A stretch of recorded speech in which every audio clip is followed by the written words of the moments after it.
Sniper 155. Naka remap ECU to. Remap by Pixmoto. Tapos naka D-Max power pipe. Sir, ilang horsepower yan? 19.3. 19.3. Remap by Pixmoto. Subukan natin. Tapos naka-sprocket siya ng, ano sprocket nyo sir? 1443. Testingin natin sa Raider 150 Fi.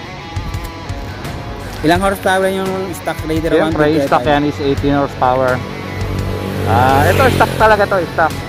Wala pang napapalitan dito, walang kalkal dito, hindi naka-remap. Yun, all stock, company stock pa to. Tsaka shoutout kay Tiboy Motovlog. Andito na kami, Tiboy. Shoutout kay Tiboy Motovlog, eto na. Tatapatan ko yung sniper mo, although hindi mo naman sniper to, pero testingin ko yung sniper na pinagmamalaki mong 4th gear. Okay, okay.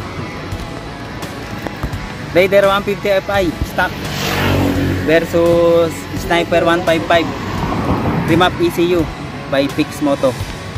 Shoutout Gilbert Motovlog.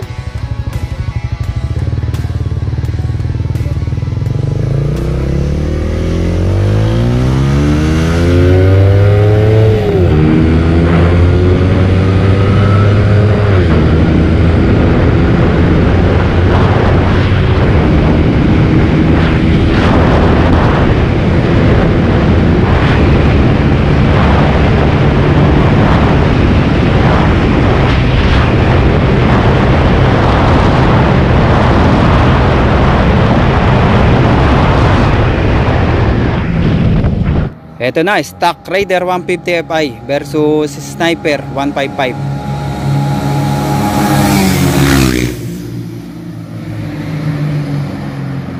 Nauna yung Raider 150 Fi versus Sniper remap ECU.